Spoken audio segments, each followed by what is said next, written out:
The moment we are going to be talking, as Bronwyn said, about Birds of Urban Baltimore, which is the organization that I work for, and some of the stuff that we do. We'll talk a little bit about why we have this organization, why we have Birds of Urban Baltimore as a thing here, why this is a good place for it, why this is a part of the world where this is a useful thing to be doing, as well as a little bit about how we do it and some of the kind of cool things about the organization.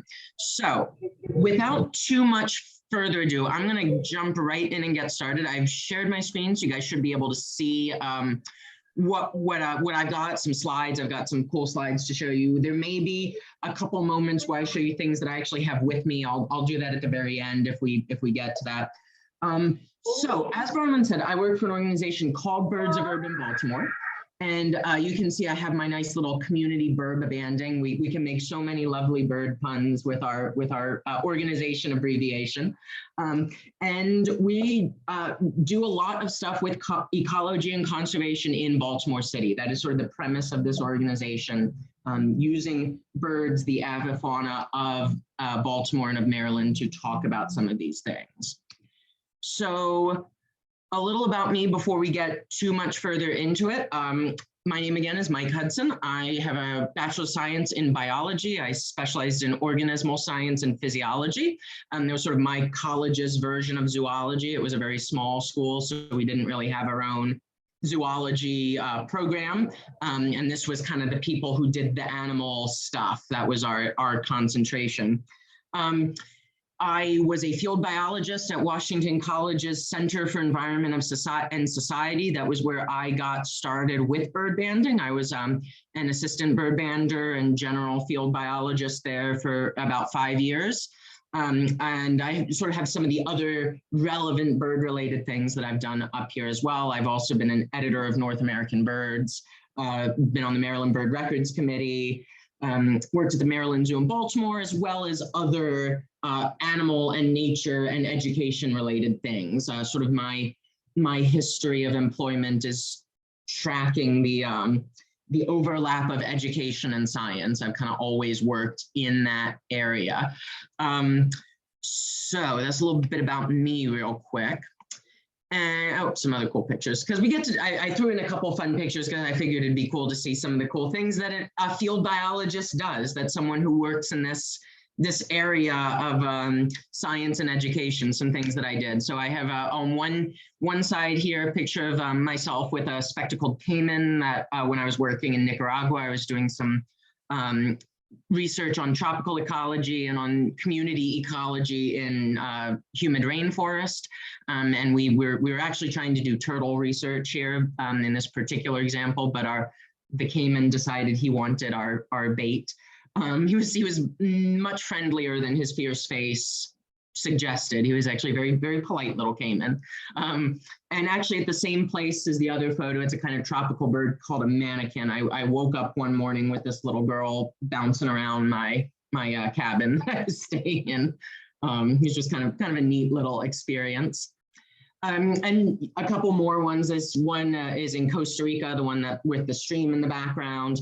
The other one is also Costa Rica. This one was a population of American crocodiles that we were doing some surveying with. As you might gather, in addition to birds, my other big interests are dragonflies and reptiles. Those are the other taxa of animals I tend to gear towards. Do a lot of stuff with bugs, reptiles, and birds. So now here we are a little bit about B.Ur.B, about the organization itself. And we have a bunch of different sections of our mission. I have at the end our website URL, and you should feel free to go and look up what we actually have written as our mission statement. But I've kind of broken it down into the relevant points here, the things that we really try to do with all of our programming. That includes supporting research on urban bird populations. That one probably makes a lot of sense, right? An urban bird group will want to support research on those populations. But then the other side of it is that we really want to work with communities, particularly communities in very built up parts of the city, places that don't necessarily have great access to quality green spaces or quality environmental education already, and bring some of that in. So identify green spaces that we can work with, that we can work in and do some of that urban research, but also engaging those communities and giving people an understanding and an appreciation of the green spaces that we have, why it's important that we have them, and some of the other things that goes along when you have access to that, including giving people entry into careers in conservation, giving people skills in some of these biological field sciences. There's a lot of skill-based and technique-based learning that goes into people who do this kind of work. And it can be very hard to learn that for anyone, but especially if you're in a very urban area where you might not have access to lots of organizations and lots of places that are naturally and organically doing that. So that's sort of where we're coming from, why we're combining the things we are, and we'll give you a sense of what our overall sort of strategies are going to be. So what are, now that we've talked a little about me and a little about the organization, it's worth pausing for a minute and just sort of thinking in the abstract, thinking in a sort of big overarching way. What are the birds of Baltimore? What are the species that we have here? So I've just thrown up a couple quick factoids to give you a little fast overview. We do have a really, really diverse avifauna, a really diverse bird life in the Baltimore region. Even if you just look at Baltimore City itself and don't necessarily look at the greater Baltimore area. About 350 bird species have been recorded in Baltimore City. It's a bit of a guess. I didn't have the exact number. There's right now, the main checklist authorities for Maryland don't break out the city into its own jurisdiction, but as best I can tell, it's about 350 species. About 120 of those have been confirmed to breed in the city. And that's really impressive. That's a really important thing to think about, because oftentimes when we're thinking about breeding bird populations and the way we study these breeding populations in a given small area, whether it's heavily developed, whether it's fairly wild and remote, that's a pretty good number. Even if you were to go out into far western Maryland or parts of the lower eastern shore that are much more rural, you're really not going to find anywhere in the state that has more than that. We really are kind of right about where the upper end of breeding bird diversity in the mid-Atlantic is. We're very lucky with that in our region. Many of the rest of these are, of course, migrants and non-breeding visitors, things that are passing through on the way elsewhere. We might only get them in spring and or fall, not at all in winter or summer, or non-breeding visitors, where we might get a bit of both on migration and over the winter season. We have a little bit of both where we are. We're far enough south that there are a lot of birds that spend the non-breeding season, even those cold months. We do have a lot of species that stay locally, but we also do have a lot that are through migrants, or what we call passage migrants, things that are just kind of going from point A to point B and end up here. And I think it's worth noting this, that only about, of all the species in Maryland, only around a third of those have never occurred in Baltimore City. That's, again, just sort of a really impressive thing to wrap your head around and think about. Again, a lot of those might not have many records. A lot of those might be rarer migrants and passage things that are just kind of coming and going. But that still gives you a sense of how many both species and also individual birds, if you really start to break it out and think that way, are using this part of the world and are reliant on this part of the world. And I threw up some cool pictures of just these are all species that occur in and around Baltimore. In fact, all of these photos I took in the city somewhere. We have along the top row, we have a young red-winged blackbird. The duck in the middle is a northern shoveler. The funny little guy who looks like a fluffy brown ball of wood sitting on that stick, he's called a whippoorwill. It's a kind of nightjar, kind of night bird, related to a nighthawk, actually. I'm glad you mentioned that, because I have pictures of both nightjars and nighthawks in here. So closely related to nighthawks. And then on the bottom, we have an actual hawk, our Cooper's hawk, and then two waterbird species, a black-crowned night heron and a ring-billed gull.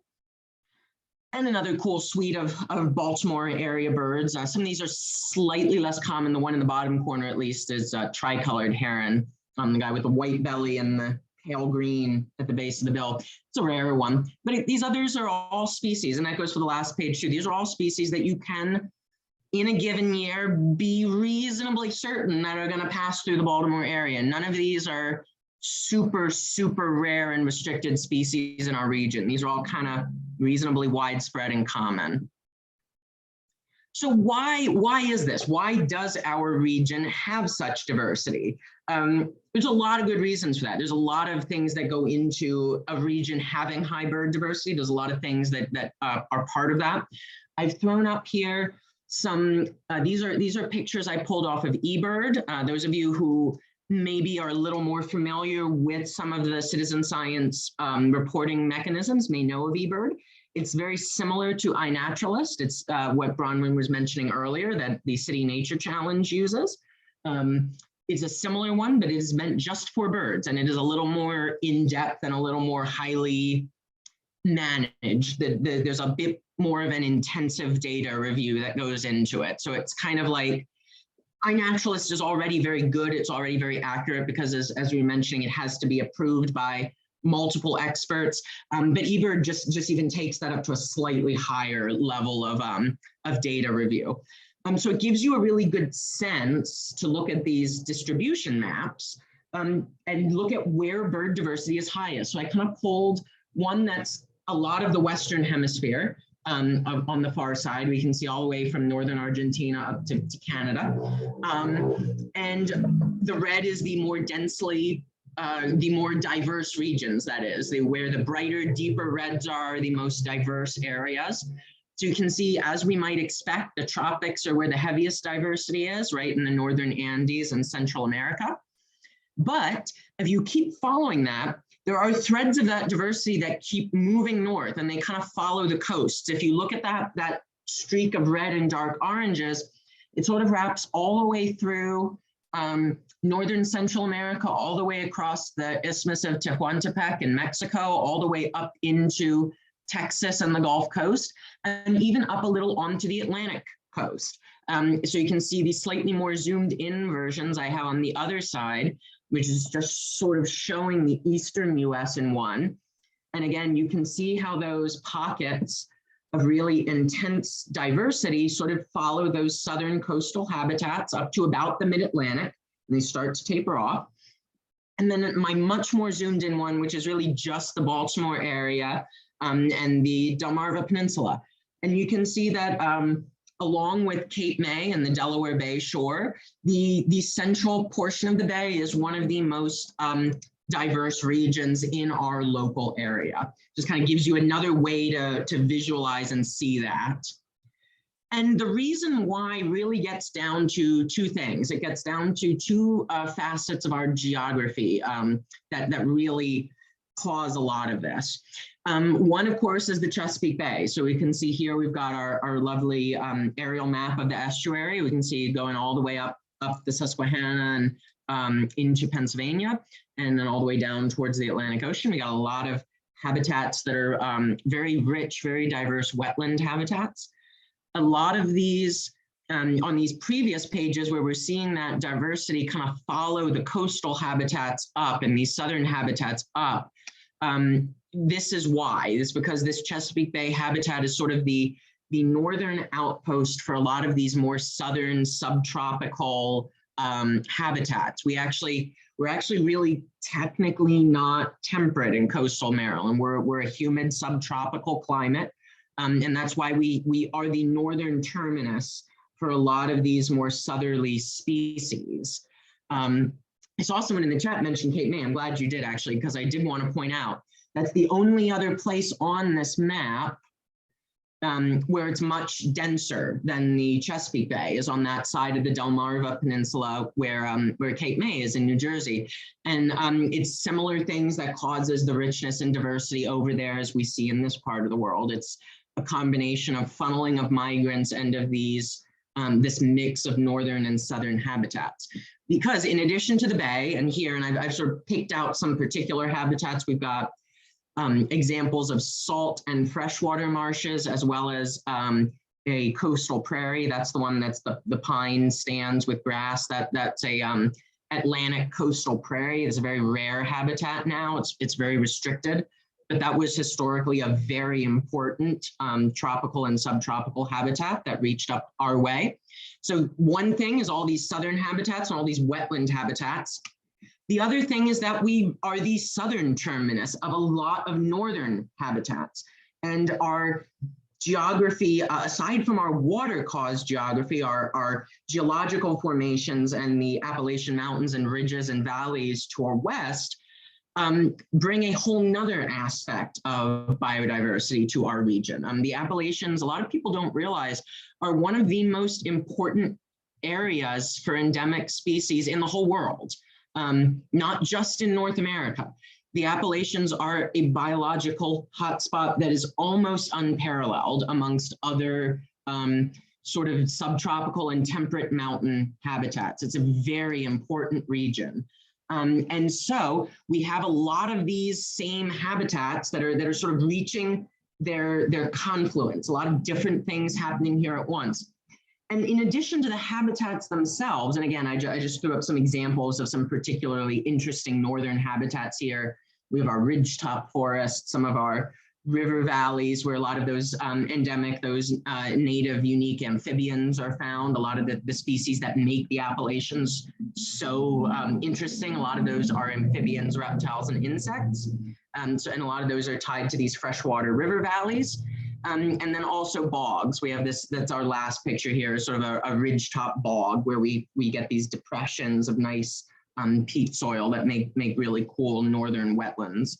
So in addition to the habitats themselves, the geography also helps us out here. And I mentioned it a little when we were talking about Cape May. Back on this slide where you can see our overall shape of our coastline, you can kind of see how everything funnels as we get into New Jersey and then again into Maryland. If you imagine birds coming down along the coast, or from even a little further inland, because some birds kind of move towards the coast as they move south. Not all birds start out as coastal migrants, but as they're moving down, there's a big area of North America that's getting funneled into the mid-Atlantic and is getting pushed down through first Cape May, through New Jersey and the Cape May Peninsula, and then again across the Delmarva and down the Delmarva Peninsula. And on this side of the bay, we have, because birds don't like crossing water. That's sort of where we reach this funneling thing. Birds get to the water and they don't really want to cross it. Even if they can see the other shore, they'd really rather not have to a lot of the time. So in addition to these funnels along the immediate coast, we have a similar thing that happens on the inland side, down the western shore of the bay here through Maryland and Virginia. And a similar funneling thing will happen as species begin to move south there. Obviously, seasonality affects us too. Birds coming north, we see a little less of this funneling because they're rather than going down along the coast and getting ready to jump into the Caribbean and South America, they're coming up from the Caribbean and South America and spreading out in springward migration. So honestly, in general, fall migration is more diverse and has more individuals in this part of the world, but both seasons are great. And the other part of that, again, is the Appalachian Mountains. This is the other part of that funneling that occurs because along with the coast, the other landscape feature that dictates the migration routes of a lot of these species is ridgetops. Because in addition to coastlines, what birds are looking for when they're migrating is they're looking for favorable weather conditions, right? They're looking for wind that's fairly steady and fairly continuous in the same direction that they want to be going. And that tends to occur along the coast and along ridgetops. So in addition to the coast funneling our birds in, we also have a similar thing happening through the Appalachians, and each of those valleys and ridges is almost like its own little peninsula into a bit of water. A lot of bird species funnel along those ridges and move up and down, and their paths and their particular tracks that they choose are determined by these ridges and valleys. So that's one reason why in the Mid-Atlantic, and particularly in the Baltimore area, we are sort of lucky to have this big, overwhelming biodiversity. We're a confluence of northern and southern habitats, and we have just the right geography in our area to cause these bottlenecks, these really well recognized and easy to identify migration paths of a lot of these species. And that'll give you a sense of, it's sort of obvious then, right, why Baltimore is ecologically important, because we're in this area, we're in this part of the world where we're just sort of naturally in an important region. The Mid-Atlantic is just sort of an important region for biodiversity.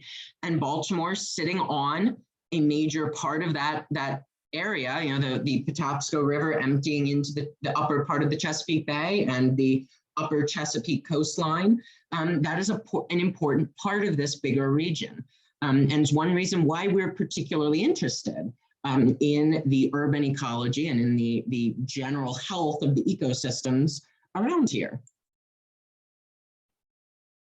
And I've chosen a couple particularly interesting birds just to kind of pull out and think about for a second. Actually, I'm going to go back to this slide real fast because I want to point out on the map of Baltimore the other thing that's kind of neat about it. Because Baltimore is an old city, we're lucky that we still have a lot of old growth forest. And even if it's not old growth, reasonably healthy and consistently forested land, even if it's not really mature old growth. We have a lot of area in and around the city that's been fairly continuously forested. If you follow the Jones Falls through the middle of the city, you'll see there's a string of parks that follows the Jones Falls down. In the Maryland Zoo, there is actually a stand of healthy old growth poplar forest. There's a similar stand right on the northern edge of the city near Lake Roland.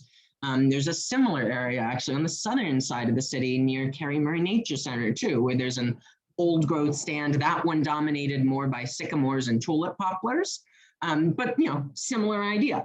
So you know, again, we because it's an older city, because it grew out from a sort of central maritime downtown center, we've maintained a lot of the basic geography and basic habitat contours that historically existed, even if aspects of it have been altered, and even if a lot of the land in the downtown region in particular has been developed, the sort of basic contour of the land that used to be here is still, broadly speaking, visible. And that's another reason why we have that kind of, particularly with the breeding species, particularly going back to think about that high diversity of breeding species. That's an important consideration here, because a lot of those breeding species are limited to those taller, healthier stands of older growth in the western and central parts of the city. All right, here we go. So now I've picked out some particular species that are particularly fun and interesting to think about from a regional perspective. I have here black vultures on the one side. I bet you guys probably generally are not surprised that that's a vulture species here. And the other species is a yellow-crowned night heron. I'm going to start with the vulture because they're more maligned, and I like to talk about our maligned animals. So vultures are really interesting. They're very fascinating. They're very smart. Very smart, very social too. You know, there's a reason you often see vultures in big groups. It's not just that they're scavengers, that's part of it, but they are selectively very social and very smart animals. And this particular species, black vulture, which has the gray head, right? We have two vulture species in our region. We have turkey vultures, which have a red head. Both species are bald, but on turkey vultures, it's red, and on black vultures, it's usually grayish. Black vulture was historically a very, very southern species, even more southern than us. We were at the very northern edge of their range. And in fact, when I started birding, which was probably about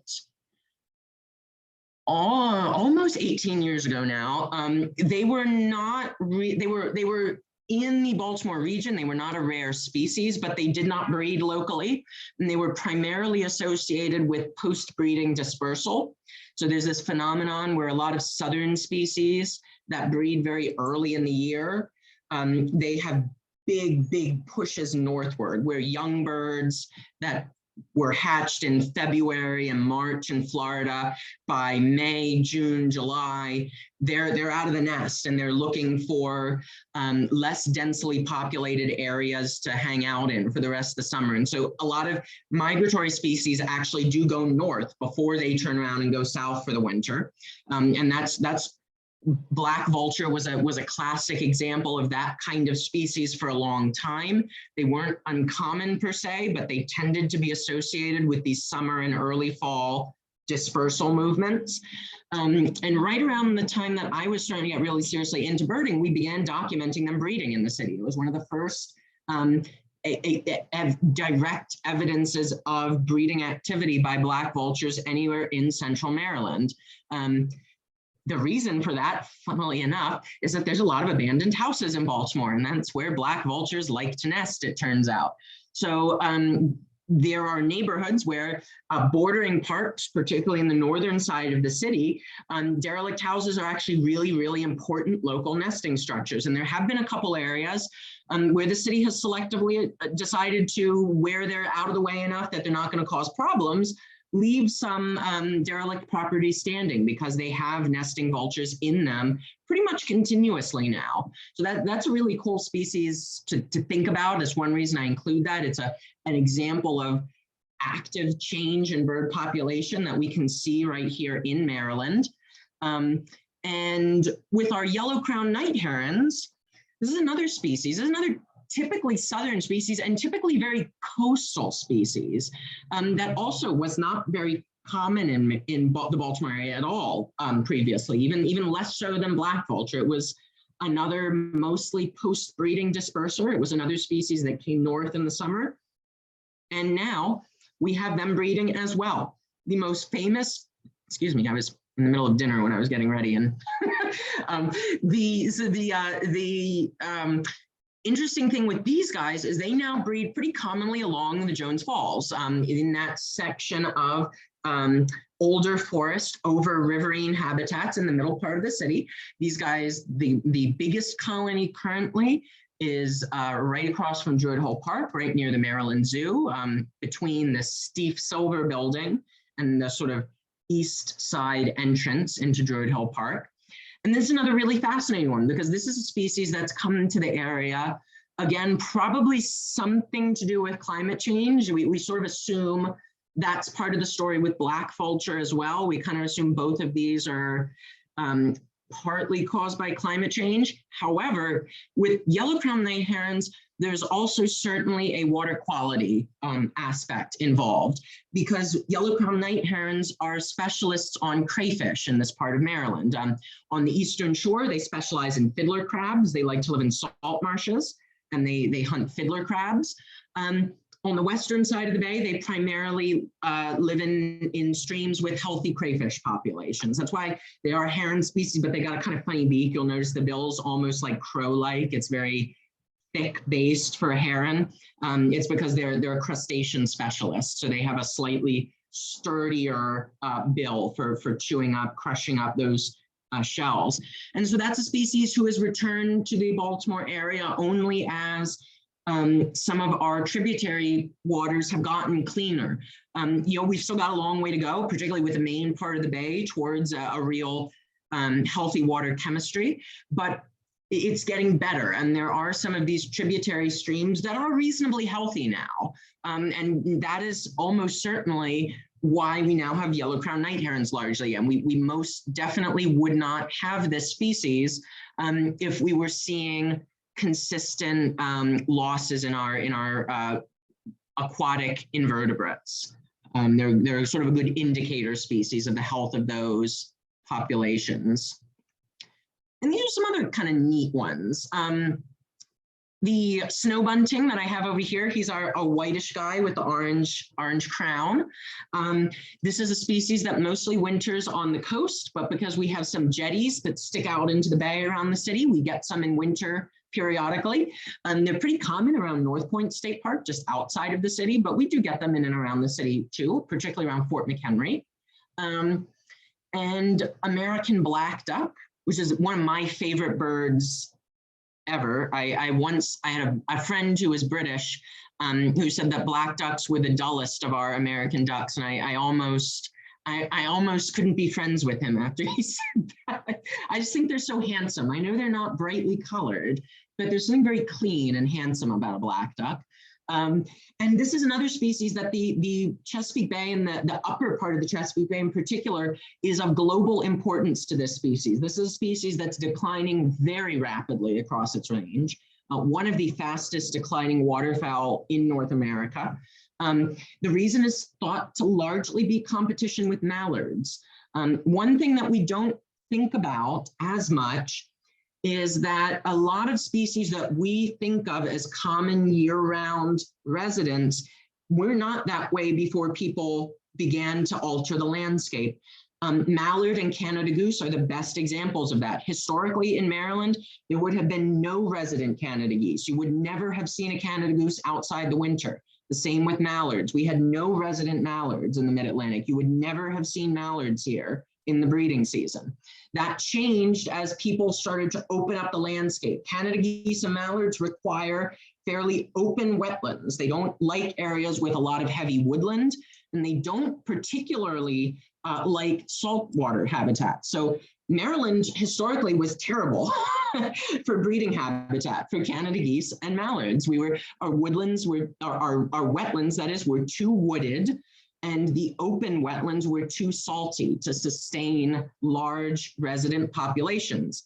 Obviously now that's changed. As we've opened up our landscape, we've created habitat that is acceptable for those species all the year round. And one species that has suffered from that is American black duck, because they don't do well where they overlap with mallards, apparently. Again, that's not something that historically would have been a problem. So it's an aspect of it's sort of a thing that we're actively studying as it happens. We don't necessarily understand all the moving parts yet, but we definitely know that black ducks and mallards don't mix well. And once mallards become fairly well established, you stop seeing genetically pure black ducks. You start to see hybrids almost exclusively. But because we are still in an estuarine habitat immediately around the bay, the Chesapeake Bay, in combination with the Delaware Bay, host the world's second largest breeding population of American black ducks. We are the global reservoir population for this species. There probably would not be black ducks anymore if we did not have large coastal estuaries like we do in the mid-Atlantic. And the other very important one is the Long Island Sound. That's the other historically very important place for American black ducks. I believe they do still boast the largest world population. We're a close second, but we're not quite the biggest. So I always like mentioning black ducks because I think they are both ecologically fascinating and a really interesting example of why our habitats in this particular area are kind of interesting. And then at the very bottom, I have my nighthawk. I told you that we would have a nighthawk in here somewhere. Nighthawks, again, is another species that's very rare actually now these days. When I was a kid, I remember them being fairly common. That's how you know we're seeing a lot of big change when someone who isn't even 30 can say, when I was a kid, I remember when. And I remember when nighthawks were common. I remember when I was a little kid and we used to go to concerts in Patterson Park in the evening, you'd see sizable flocks of nighthawks overhead, particularly in May and August when they were migrating. That just does not happen anymore. You have to be pretty lucky to see a big flock of nighthawks. But one habitat that, again, has been important in helping them hang on has actually been urban areas because they can nest on the gravel rooftops. They like sort of rocky, sandy substrate to put their eggs in. They don't really build a real nest. They just kind of scrape something out of the ground. And historically, the main thing that limited then was access to predator-free open ground. And cities, one of the things that we did do is we created a lot of predator-free open ground by these rooftops that have gravel and sand in them. And so there's a whole suite actually of species that are now have sort of healthy populations in cities that sustain regional populations now because the city is where they have breeding access. Common nighthawk is a species. Another one is least tern. Least tern is a federally endangered species that is perhaps the most widespread now, or has the largest populations in urban areas. So we talked a little about our birds. We've talked about our bird groups, about sort of the geography, the habitats that give us the diversity that we have. Now we'll talk a little about bird banding, about why and how we do it. Bird banding, I always ask people when I'm doing in-person presentation, particularly with younger kids, if they've ever heard of that and see how many hands raised. There's usually at least 1 or 2 hands that go up. But it's not necessarily something that everyone universally is familiar with. But bird banding probably should be more well known than it is, because it's the main way that we study pretty much any bird species anywhere, to be honest, whether you're in Antarctica studying penguins, in the Arctic studying snowy owls, or in Baltimore. Bird banding is the main way you're going to get all your data. You can see, I just put a barn swallow picture up. That's the guy I'm holding because I think swallows are very cute, and I like that you hold them like an ice cream cone. We call that grip, that way we hold swallows, we call it the ice cream cone grip. So I wanted to put that photo in there just so I could say the ice cream cone grip a couple times. But the other one is actually the more important picture for this slide. It's a grasshopper sparrow with color bands on. And that will give you a sense as to why bird banding is the most important method in studying birds. It is a way that we can easily identify individual birds for a very long time. And we only need to catch them once to be able to do it. Because once you have these color bands on a grasshopper sparrow, they're never coming off. And you're going to see those colors pretty easily. It takes a long time for the sun to fade those out. Eventually it does happen, reds and oranges fade, but honestly, most songbirds are going to be dead by the time that happens anyway, because songbirds don't live forever. So that's really in a nutshell why bird banding is important. Without bird banding, unlike mammals, where a lot of mammal researchers can use things like the pattern, like tiger researchers often use the pattern of stripes on a tiger's face and rump to identify it. Zebra researchers do a very similar thing. They use the rump pattern of stripes to identify individual zebras. Whales and dolphins, we can do the same thing with the patterns of notches and scars on their face and fins, because generally each individual whale has a unique scar pattern on its face. Birds don't have anything like that because we don't see their skin, and they replace their feathers at least once a year. We're never going to be able to do that with birds. You're never really going to be able to pick out individuals unless you mark them somehow. And that's the key to bird banding. It's a permanent marker that's easy to see for a long time. And this is how we do it. These are kind of blurry pictures. It's on my list to get better pictures of the nets this year. But these are photos that give you a sense of what this looks like. We use, generally speaking, a mist net. It's called a mist net because, as you can see in the photo without the bird, the photo that's just the nets, you can kind of see the net when they overlap, when the net folds on itself. You can kind of see where the folds are. But in between, it kind of fades. It kind of just becomes misty in your eye. That's where that term comes from. If you look straight through a mist net and you try to see, say, a post 15 feet behind it, you'll see the post and your eye will know that there's a net there, but it can't figure out where. It looks insubstantial. And that's how they work. That's how they function. They're very lightweight. And so when a bird hits it, like you can see, this is a Wilson's warbler. This is a kind of small songbird. When a bird hits the net, even if it's a very small, lightweight one, the weight of the bird is enough to pull the net down, and it's enough to pull those layers together a little bit so the bird can't really get out. You can kind of see with this warbler, he's not super tangled. His head's through a gap, and to me, it looks like maybe his shoulder and one of his feet is through something, but that's about it. You could pretty much reach in there and pull him straight out without having to do a whole lot of work. So that's the joy of a mist net, is that for most smallish birds, It's a pretty quick and easy way to catch them. And it's not super difficult to take them out. It also does not hurt them at all. Most birds actually, when this happens, they kind of almost go into a bit of a trance. They kind of zone out once they're hanging. A lot of wild animals kind of get that way. If there's not something that they can feel, if they can't feel ground underneath them, or if they're not like a bird feeling air under their wings, they just kind of, and they're hanging like that, they just kind of zone out. So we'll come up to a net and there'll be a couple birds hanging in it, but they usually are just kind of hanging until you get up and approach them. They don't move a whole lot. They don't struggle a whole lot.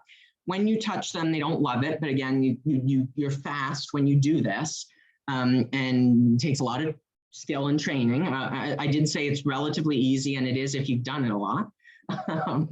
So that's the main way we catch them. And with a lot of mist netting, with a lot of this kind of catching, you can kind of stay near the net when you're letting things fly into it. You kind of put it up in a natural break in the habitat, somewhere where there's naturally a gap between two habitats or two habitat sections. And you can just kind of hang out nearby, and so that nothing needs to sit in there for very long. For most of the bird banding I do, honestly, I take the birds out within about 2 minutes of them hitting the net usually. They're very rarely in there for long. Some kinds of banding, it's a little longer. Sometimes banding, it's a slightly different process. And there are different methods of catching birds. There are methods that use what's called a bow shot tree trap, which is a way of catching raptors, where you put basically a box that looks like it has food in it on the ground, and the box has a bunch of metal loops around it. And so when the hawk puts its feet through the box to try and grab it, they get their legs caught. That's a method. That's a really popular method around raptor banders, again, because you can very quickly and easily catch birds that way, and you can immediately remove them. You're usually sitting near the trap when that happens. The other common method is a rocket net, which is a net that is fired over a large flock, usually of shorebirds, to catch a group of, say, 30 or 40 at once. And again, that's another fairly immediate process, because as soon as the net's fired and overtop the birds, you run right out and remove them. And then once you have them, once you have the birds, this is the banding. These are what the bands will look like when they're on. So I have one with colors and one that just has a metal band. This one with the colors is a field sparrow. This was a research project I was working on at that banding station on the Eastern Shore. We were studying whether parental age affected the provisioning rates of the nests. So whether chicks that had two old parents were they better provisioned than chicks with two young parents? Was it more beneficial for the male to be old or the female to be old? That was the kind of thing we were looking for. And again, color banding is a great way to do that, because you can band them, you can throw some colors on, let them go, and you never need to catch that bird again to recognize it. You don't need to, put a net up at the nest and try and catch it to see who's coming to the nest. You can just sit there and wait and look at the color bands as they go back and forth. I will say that was a really cool study. It did turn out that age was important.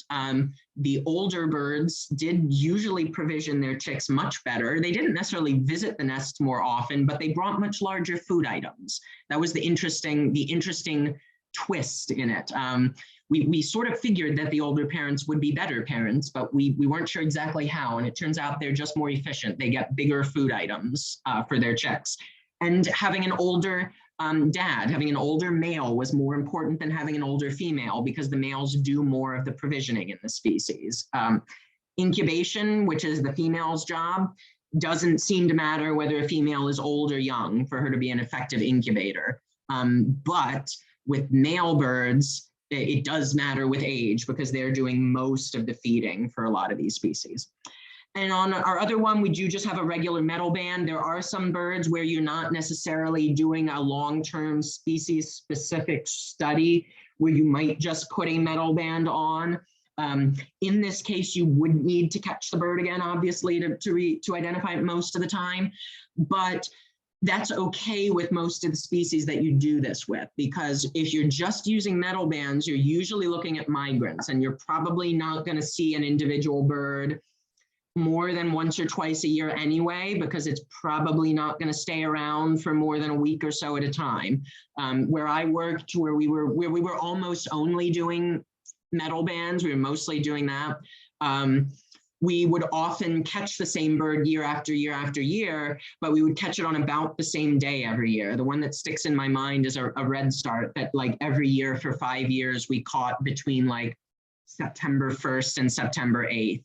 And we would catch him at most twice a year. Sometimes we catch him twice in that window, but then he'd be gone and we wouldn't see him again for another 12 months. So that's sort of, the one caveat without using color bands. But again, you're usually not doing a kind of study where you need the same kind of continual monitoring if you're not using color bands. It's a little easier for some of those species to just let it be a yearly or a bi-yearly thing. I will mention there are some birds that get trap happy, that we call it. We did have some resident common species like titmice, who decided that it was worth getting caught in the net every single day if they could get to the feeder that they knew was going to be filled every single day. We had one titmouse who I swear to God, I think we caught him almost daily one year. I know I caught him every time I was out there in the exact same part of the exact same net in front of the exact same bird feeder. So he knew he was going to get caught. And you could honestly kind of tell that he didn't care, because he fought us instead of, hanging in the net and trying to get away. As soon as you reached in for him, he reached out to nip at your fingers, because he was ready to just get released and go back to his feeder and fill his fill his belly again. And this is another, I threw a couple other things in to just sort of give you a sense of some other things that you can see when you're banding that you might not be able to appreciate just in generic bird researching. Because there are a lot of bird researchers who do just use methods like point counts and surveys and completely non-invasive techniques. But there are some times when that just doesn't fit the bill. These are 3 taxa of thrush. The genus is Catharus. These are Catharus thrushes. C.M. aleicii, which is the one that's right above where that's written. That is a northern gray-cheeked thrush. That is a population of gray-cheeked thrush that breeds primarily in Alaska.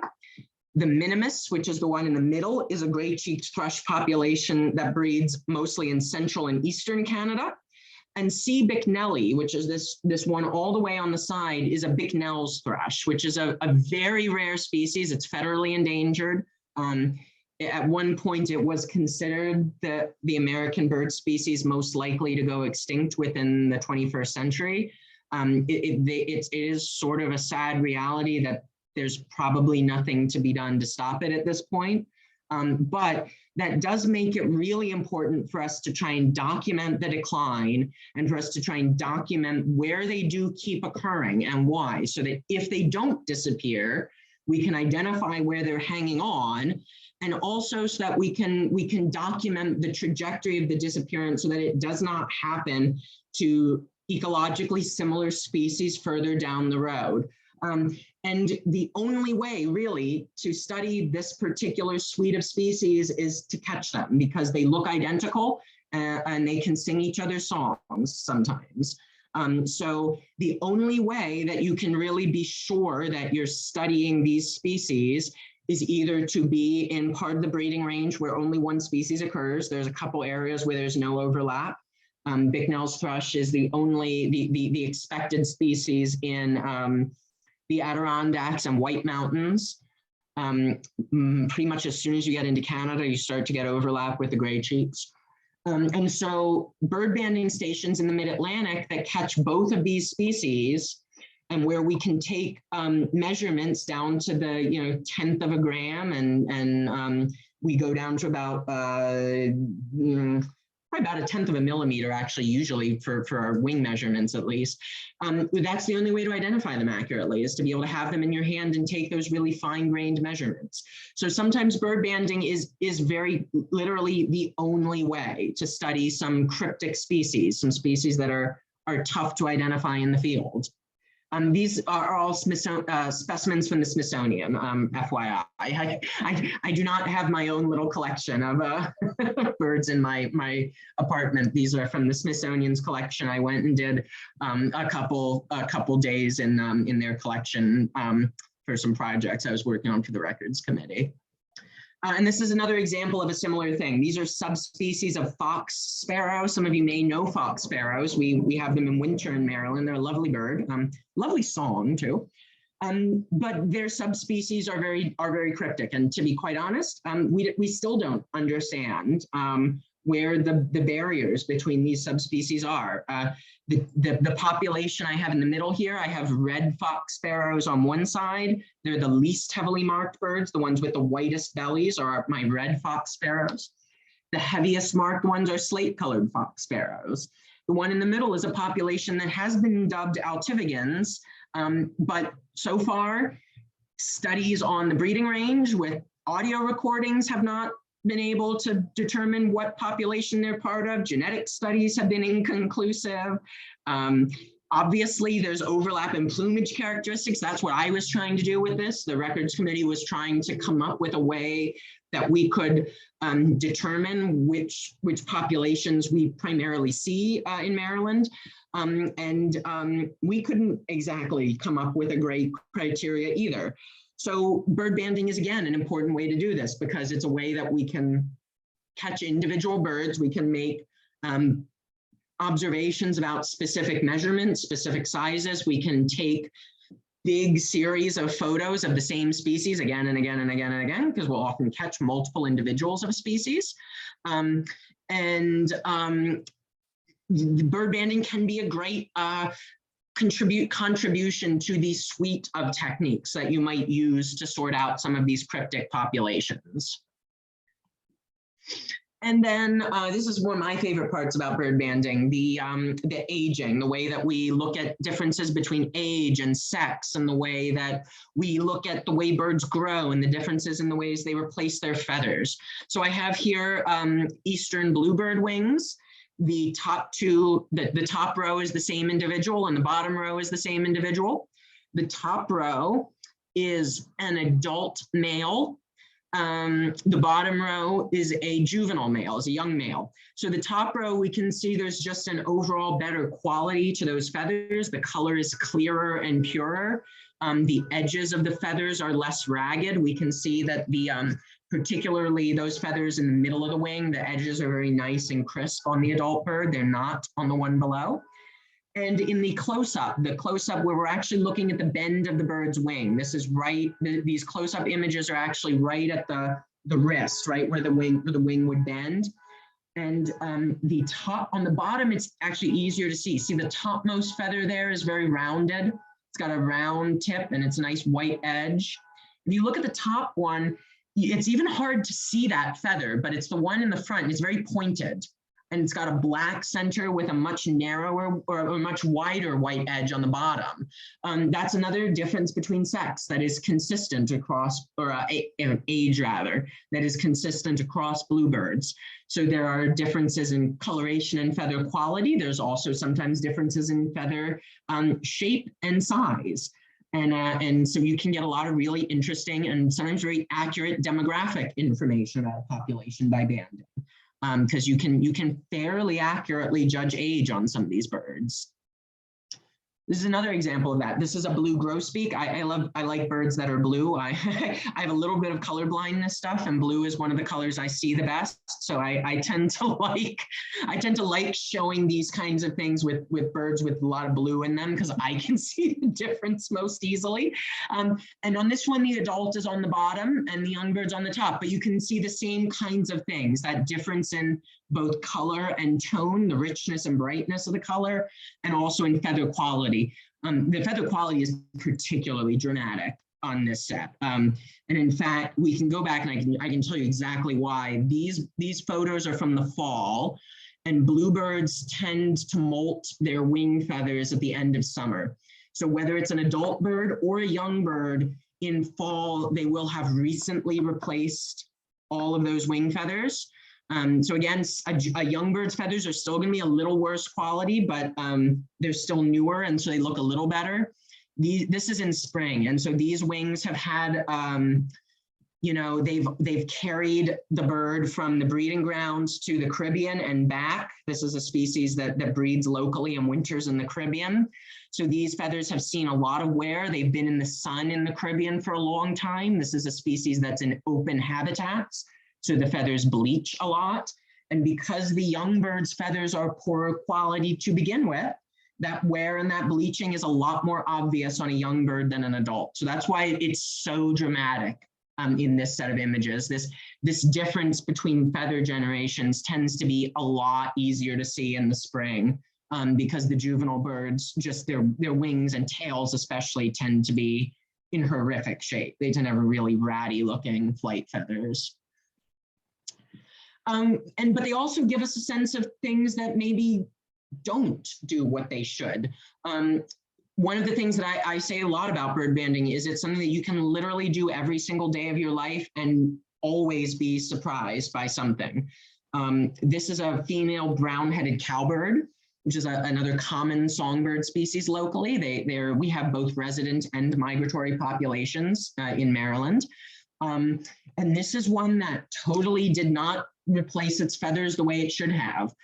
You can see we have some very, very pale bleached feathers in the very center of the wing. These two right in the middle are really pale bleached. The one right at the bend of the wing again also is almost bleached white. Those are feathers that our best guess, honestly, we didn't know exactly what to make of this bird. We had, between the three of us sitting in the lab this day, we had almost 86 years of bird banding experience, and we still had almost no idea what was happening here.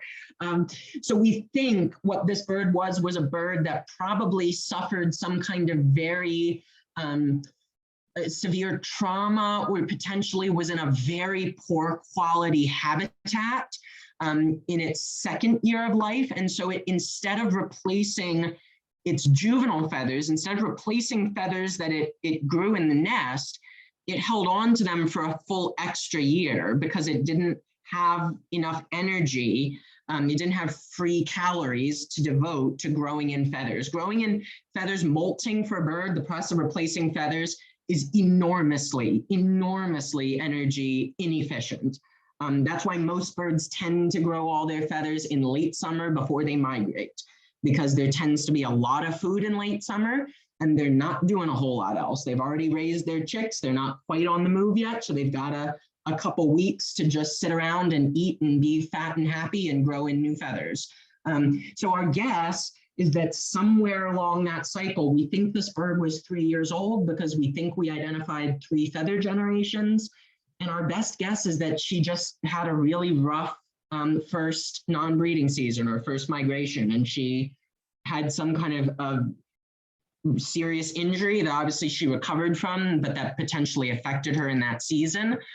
Or maybe she just had a very, very poor wintering habitat. It could just be that she got unlucky in the part of the world that she was in. And that's what we think was happening here. But this is a great example of one of those things that is kind of a mystery. We sent this photo to a bunch of other people. We sent this photo to some folks on the West Coast to see if it was a pattern that they had seen. Sometimes species on different regions molt their feathers slightly differently, even within a species. So we were curious if maybe this was a bird from the Great Plains, but none of the banders that we asked in Colorado or Texas had any idea what the hell was going on here either. So one of those enduring but fun mysteries. And this is just an awesome one. These are one of my other favorite birds to band. I mentioned that I love my American black ducks. This is another one of my favorites. This is a saw-whet owl. It's a northern saw-whet owl. So one of the smallest owl species in North America. It is the smallest owl species in the East. In the West, there's one species smaller. Elf owls are a little smaller than this. But in the East, this is our littlest guy. And they are very highly migratory. Most of them breed in southern and central Canada. There is some breeding in the Appalachians and some of those highland habitats I mentioned earlier. These guys do breed in Maryland and Garrett and Washington counties. But generally speaking, we see most of our saw-whets in the winter. We see most of our saw-whets start to show up around Halloween and they tend to be gone by Valentine's Day. They're very short, short non-breeding season. And they also have a cyclical migration. So they don't necessarily migrate the same distance or in the same pattern every single year. Their migratory behavior is thought to be tied to spruce and cone and birch crops in years when those hardy northern tree species produce very, very large bumper crops. We tend to see big saw-whet movements the following year. We believe that what happens is that the saw-whets basically raise too many babies. Owls are kind of interesting in that the females seem to have some control over the size of their clutches. And in years with poor food quality, you'll often see saw-whet nests that only have 3 or 4 chicks in them. In years with very good food quality, they can have as many as 10 eggs in a clutch. There's an enormous range of clutch sizes. And in the years where they have 10 or 11 chicks, even if they raise all of them and fledge them all out of the nest, by the time winter rolls around, there is not enough food in Canada for all those babies. And they cause these really big pushes south in those years. And so what we tend to see with northern saw-whets is once every 3 or 4 years, we see a year where we get lots and lots and lots of them, and they're all young birds. And in the other 2 or 3 years of the cycle, we see fewer saw-whets, and they're almost all adults. We will sometimes see echo flights. What we call an echo flight is when we have a year with very poor food quality, where we get a lot of birds that are sort of intermediate age. What we think causes that is birds that previously migrated that don't really have to, but because they did in previous years, they might anyway. So we do also see that sometimes. And because it's such a weird migratory strategy, there's a very long-standing and well-supported network of researchers who study saw-whet migration. There's a saw-whet season where all the banders start going out at about the same time of year and try and catch all the saw-whets that are going to come south. We do think that is kind of a neat factoid about this species. We think that the Eastern American saw-whet owls are one of the better studied populations of owl in the world, because so many banders are specifically going out for this species. There's a very concerted effort to study these. And I know for myself, almost all of the birds that I have banded that have been caught by someone else somewhere else, almost all of them are saw-whets. I almost every year here still to this day, I don't even band saw-whets anymore. And I still have banders who email me say that are catching my owls from years ago, just because it's such a heavily studied population. So this is a species that we want to start doing a lot more with in the Baltimore area. That's another reason why I highlight this species. Because this is going to be a focus of a lot of our research moving forward in the Baltimore area and with B.Ur.B. We want to see what the urban habitat matrix is doing with this species. So that's most of honestly what I have to show you. I just saw that we're getting close to the end, starting to wrap up. I'll run through these last couple things real quick and then try and give a couple minutes for questions. These are some of the other fun things that happen when you're banding birds. This is bycatch that we get in our nets. We catch flying squirrels and bats all the time with owl banding. I love the bats. I just think it's so fun when we catch bats. It's an eastern red bat. And then the other thing that I want to highlight, because it's a significant part of what B.Ur.B. does, and it's a significant aspect of our programming, is banding as an educational tool. So I've talked a lot about the conservation implications of banding, the things that we can learn that help us to study populations, demographics, migration, all those things that help us to understand the ecology and conservation of these species. But banding is a great educational tool, because one of the best ways to get people interested in and caring about animals and wildlife is to give them a really up close in-person example of this. And that's one reason why we do focus a lot of our educational programming on schools and kids programming, because this really is one of the best ways to get people engaged and get people interested in the natural world and in the species that we have. And it gets you to some really awesome places. It gets you to see some really great things, great places. This is also Costa Rica. In case you didn't realize, I love Central America. And I promised I'd throw up the website at the end. So this is our URL. It's really nice and simple, easy to remember. And this is one of our Oriole species. This is an orchard Oriole. So I would encourage all of you to go to our website and look up. We do have events coming up. I know we mentioned it at the beginning. On May 11th and June 8th, we'll be at the Maryland Natural History Society. So obviously for you guys, that's a great convenient one. Thank you for putting them in the chat. Excellent. So we would encourage you all to come out and see that. But like I said, there's always something new to see. So we'll also be at Masonville Cove in July. We'll be at Still Meadow this Saturday for the City Nature Challenge. If any of you aren't City Nature Challenged out and want to go to Still Meadow in the evening and do a little nighttime bird banding, I'll be doing some evening bird banding and some moth identification. We'll have a moth net up or a moth sheet up. So just feel free to look and look us up and reach out. We do a lot of programming and we're always interested in doing more. So without any further ado, I will ask if anyone has any quick questions, comments, concerns. And thank you all for having me here because I enjoyed this. This was great. Thank you, Mike. This was fabulous. Can you unshare, please? Yes, yes. There we go. We'll all come back together. I've learned so much. Every time I get with you or Eric, I feel so much smarter every time I spend time with y'all. So that's great. Thank you. I think animal people are just the coolest, nature people really are just the coolest people to hang out with. We always have cool stories. We all have fun things. Yeah, and I want to say, and I want to make sure, invite everybody out. It is at 7 a.m. in the morning. It is weather dependent. We do have rain or cold dates if, you know, if the weather gets weird. On the calendar, we ask that you RSVP because then we have your email so that we can give you a weather checkup and say, oh, it's canceled, or yes, it's on. So make sure you RSVP for that. I think you're going to be there at what, 6 in the morning? I mean, yeah, I'm going to try and get there at about 6 both of those days to get the net set up. So if anyone really wanted to, you could come then.